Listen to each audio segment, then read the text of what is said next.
श्री स्वामी समर्थ. जय जय स्वामी समर्थ. माझ्या स्वामी कृपा चॅनलमध्ये सर्वांना नमस्कार. स्वामी महाराजांच्या कृपेने तुमच्या सर्व चांगल्या इच्छा पूर्ण होत ही स्वामी महाराजांच्या चरणी प्रार्थना करते आणि आजच्या या नवीन व्हिडिओला सुरुवात करते. आपण आयुष्यामध्ये खूप थकलेला आहोत. अगदी सर्व मार्ग बंद झालेले आहे. काय करावं ते काही केल्यास समजत नाही. सेवा करू वाटतं, त्या देखील कुठली सेवा करावी सेवा करू वाटत नाही, कोणाशी बोलू वाटत नाही. त्याचबरोबर बघा, जवळच्यांनी तुम्हाला फसवलं आहे. तुम्ही खूप मोठ्या संकटात आहात. तुमच्या मनात बघा अनेक प्रश्न आहेत.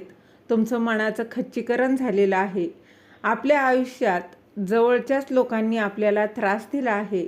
आयुष्यातील सगळे मार्ग बंद झालेले आहे. तर अशा वेळेस काय करायला हवं?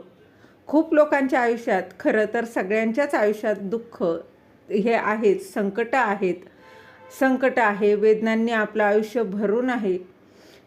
पण आयुष्य जगत असताना त्या वेदनांना, त्या संकटांना घेऊनसुद्धा आपण जगत असतो. आणि कधीतरी बघा, माझेही चांगले दिवस येईल, माझंही चांगलं होईल आणि मी त्या सगळ्या दुःखातून, समस्यांतून, अडचणीतून विसरून जाईल. त्या सगळ्या संकटांना मी विसरून जाऊन पुढे जाईल.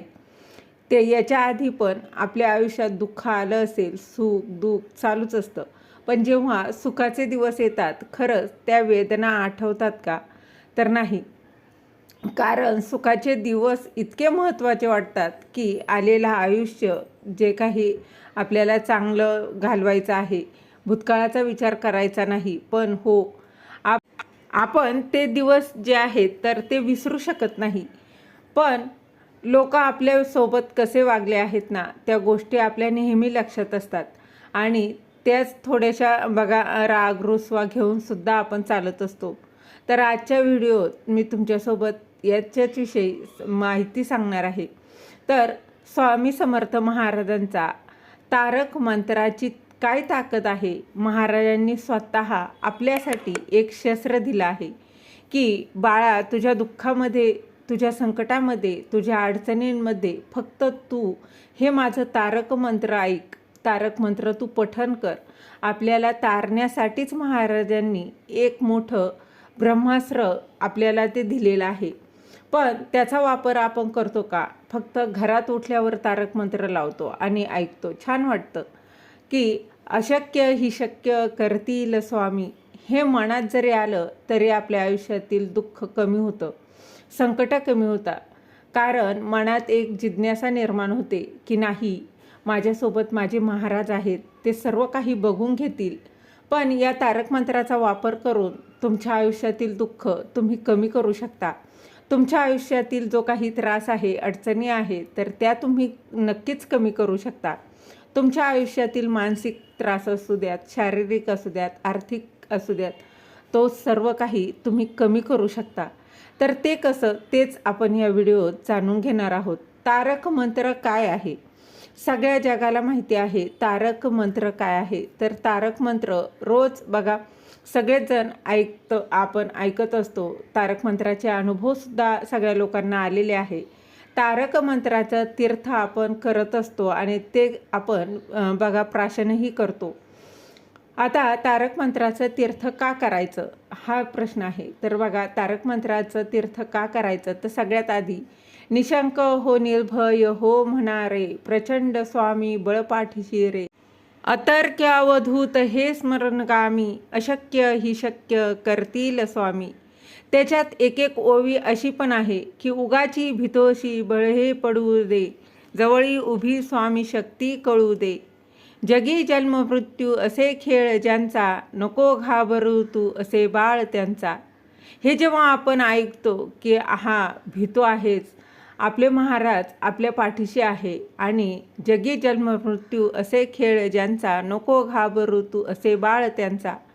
तुझ्या हे बघा, जन्ममृत्यूच्या फेऱ्यामध्ये देवही लुडबुड करत नाही आणि मृत्यू हे अंतिम सत्य आहे. आपण माणूस जन्माला आला म्हणजे तो मृत्यू हा अटळ आहे. पण आपल्या बघा वेदनांवर औषध लावायचं काम हे तारक मंत्र करत असतं.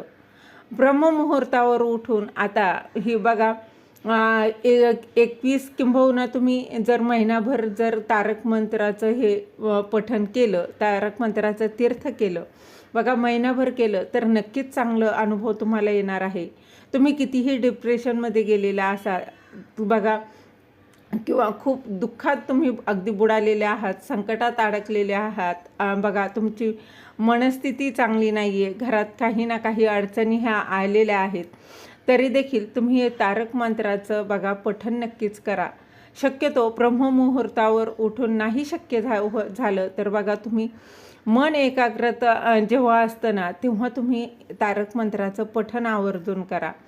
त्याने देखील तुमचं मन शांत होईल. आणि बघा मन एकाग्रता असतं, कुठे आवाज येत नाही, काहीच नाही, मन शांत असतं, आपलं पण आणि आजूबाजूचं वातावरण जे आहे तर ते शांत असतं. म्हणून ब्रह्ममुहूर्तावर उठून नाही तर तुम्हाला जसं जमेल तसं काय करायचं आहे तर तारक मंत्र ऐकायचं आहे. जगाला ऐकून नाही दाखवायचं. बघा आपल्या स्वतःला जेवढा ऐकायला येईल ना एवढ्या आवाजात तुम्हाला तारक मंत्र म्हणायचा आहे. बघा आपल्या मनाला तो ऐकायला आला पाहिजे. प्रत्येक शब्द, प्रत्येक त्याच्या शब्दाचा अर्थ आपल्या मनाला समजून सांगायचा आहे. कधी कधी आपणच आपल्या मनात बघा मैत्रीण व्हायचं आहे, मित्र व्हायचं आहे. कधी कधी आपली जी बुद्धी आहे, आपला जो मेंदू आहे, आपणच त्याला मित्रमैत्रीण व्हायचं. आणि आता तारक मंत्र काय आहे हे सगळ्यांना माहिती आहे, पण माझ्या मनाला माहिती का, जो माझं मन निगेटिव्ह विचारात अगदी बुडालेलं आहे, निगेटिव्ह विचार करत आहे, जे माझं मन जे भरकटलेलं आहे, जे माझं मन कुठल्याही वाईट मार्गाला गेलं आहे, त्याला मला सरळ करायचं आहे. मला माहिती आहे मी चुकीचं काहीतरी करते, पण मन आहे जे ऐकत नाही, ते त्याच मार्गाला जातं. तर त्या मनाला सांगा, माझ्याकडून जर काही चुकी झाली असेल, मी कुठल्या तरी अगदी दुःखात आहे, संकटात आहे, तर माझ्या मनाला मला तो तारक मंत्र ऐकवायचा आहे. मन शांत ठेवायचं. बघा कुठलेच विचार मनामध्ये येऊ द्यायचे नाही, विचारांची गप्पा मारायच्या नाही. कुठले संकट आले त्या संकटांशी पण गप्पा मारायच्या नाही. आपल्याला ज्याने चोच दिली तोच चारा देखील देणार आहे, दाना देखील देणार आहे. प्रत्येकाच्या आयुष्यामध्ये चांगले आणि वाईट हे दिवस येत असतात. जे होणार आहे, ते जे घडणार आहे ते त्याचा विचार करायचा नाही. आजचा दिवस आपल्याला चांगला घालवायचा आहे हे फक्त मनामध्ये पक्क ठरवायचं आहे. आणि मेन म्हणजे महाराजांच्या सेवेत घालवायचं आहे, हे मात्र सगळ्यांनी लक्षात ठेवायचं. तर करायचं काय, सकाळी उठून 3 वेळा तारक मंत्र म्हणा. खरं तर 21 वेळा म्हणायचा असतो, पण बघा 21 वेळा म्हणा, 11 वेळा रोज तारक मंत्र तुम्ही बघा 21 वेळा, 3 वेळा, 11 वेळा म्हणा. त्या तारक मंत्राचं तीर्थ करायचं असतं. तर मधले जी 3 बोटं आहेत, जे बघा आपल्या उजव्या हाताची मधली 3 बोटं आहेत, तर ती त्या पाण्यामध्ये बुडवून ठेवायची. तारक मंत्र हळुवारपणे 11 वेळा, 21 वेळा, जेवढं तुम्हाला शक्य आहे तेवढ्या वेळा म्हणायचं. ते पाणी ग्रहण करायचं. आता पाणी का ग्रहण करायचं बघा, तर सगळ्यात बघा पाण्यामध्ये आकर्षणाची क्षमता जी आहे ती जास्त आहे. पाण्याकडे बघून आपण बघा काही करू शकतो, पण आपल्याला ते काहीच करायचं नाही. आपल्याला फक्त या पाण्याकडे बघून तारक मंत्र म्हणायचं आहे. त्या पाण्यात 3 बोटं ठेवायची. ते अभिमंत्रित पाणी, तर बघा एखादा ग्लास घ्या किंवा काचेचा ग्लास घेऊ शकता. त्याच्यात पाणी भरायचं आहे आणि देवासमोर एक अगरबत्ती, दिवा लावून तुम्हाला आसनावर बसून तारक मंत्र म्हणायचं आहे.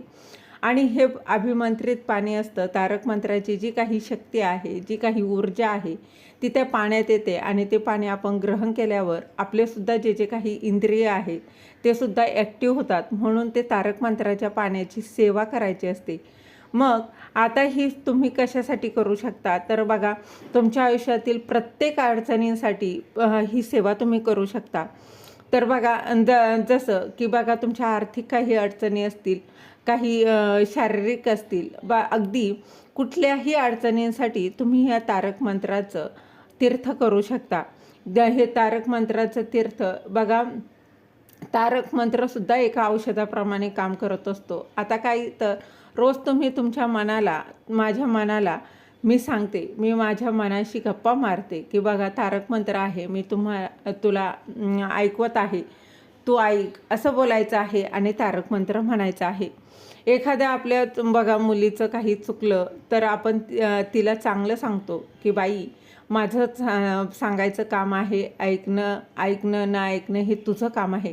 पण आपण ज्या पद्धतीने सांगतो ते समोरच्या व्यक्तीसुद्धा तसाच ऐकतो. तारक मंत्र तसंच आहे. आपल्या मनाला सांगायचं की निशंक हो निर्भय हो मना रे, प्रचंड स्वामी बळपाठीशी रे, अतर्क्य अवधूत हे स्मरणगामी, अशक्य ही शक्य करतील स्वामी. तर हा तारक मंत्र तुमच्या मनाला तुम्ही जेव्हा ऐकवता तेव्हा काय होईल, मनात येणारे विचार, मन एवढं प्रसन्न होईल ना, तर मनात जी काही धूळ आहे, जी काही घाण साचलेली आहे विचारांची, जी काही गर्दी झालेली आहे ती पूर्ण झटक्यात दूर होईल. मन प्रसन्न होईल. मन प्रसन्न झालं की मनात चांगले विचार यायला सुरुवात होईल. चांगल्या घटना घडायला देखील सुरुवात होईल. रोज रात्री झोपताना बघा कोणी असंही करतं, सगळेजण आपण महाराजांचे नामस्मरण करूनच झोपत असतो, त्यांचे आभार मानत असतो. तर अशा पद्धतीने तुम्ही बघा संकल्पयुक्त सेवा करू शकता. संकल्प नाही, कुठलीही संकल्पाची सेवा नाही बरं का. बघा मनशांतीसाठी ही सेवा आहे. तुम्ही आवर्जून करा. तारक मंत्र म्हटलं तरीही चालेल, कारण तुम्ही तुमच्या मनाला सांगता आहे शांतपणे. किंवा अगदी बघा तारक मंत्र येत नाही तर तुम्ही यूट्यूबला लावून द्या. तुम्हाला वाचता येत नाही, तुम्ही यूट्यूबला लावा आणि अगदी शांततेने तारक मंत्र ऐका. बघा ऐकून देखील तुमचा तारक मंत्र पाठ होईल. अगदी साधा सोपा छोटासा, अगदी बघा तुम्हाला जास्तीत जास्त 20 मिनटं याच्यासाठी लागणार आहे. तर अगदी झोपताना एकदा तरी तारक मंत्र आपल्या मनाला ऐकवायचा, गाणं लावून द्यायचं आणि मग बघा तुमचं मन जे काही भरकटलेलं आहे, तुमच्या मनात जे काही विचारांचं काहोळ माजलेलं आहे ते नक्कीच दूर होईल. इतके तारक मंत्रात ताकद आहे. बघा तारक मंत्र हे आपल्याला ॲक्टिव्ह करत असतं. आपलं शरीर, आपलं मन हे स्वच्छ करायचं काम करत असतं. आपल्या जे काही वाईट वेळ येणार आहे, तर बघा जेव्हा एकदम वाईट काळ चालू असतो ना, तेव्हा म्हणायचं बस आता हे शेवटचं आहे आणि याच्यानंतर जे काही घडेल, सगळं काही जे घडेल ते महाराज करणार आहेत. तारक मंत्र तुमच्या मनासाठी, तुमच्या मनावर काम करायचं काम करत असतो. म्हणजे मनात काम करायचं काम करत असताना बघा तारक मंत्र तुम्ही हलक्यात घेऊ नका. महाराजांनी आपल्यासाठी, आपल्या भक्तांसाठी, आपल्या लेकरांसाठी तो तारक मंत्र बनवला आहे, तर तो नक्कीच आयुष्यात काम करतो. फक्त सकाळी उठून तारक मंत्र ऐकून झालं नाही, मनाला ऐकवा. प्रत्येक वाक्य, प्रत्येक शब्दाचा अर्थ तुम्ही समजून घ्या आणि तारक मंत्र नक्कीच म्हणा. तुमच्या आयुष्यातील जी काही संकट आहे, दुःख आहे, अडचणी आहे त्या नक्कीच दूर होतील. इतकी ताकद ह्या तारक मंत्रामध्ये आहे. तर त्या बघा तुम्ही आवर्जून हा उपाय करा. तुमच्या ज्या आयुष्यातील ज्या काही समस्या आहेत, अडचणी आहेत त्या कायमच्या जातील. झालेली सेवा महाराजांच्या चरणी रुजू करते. श्री स्वामी समर्थ.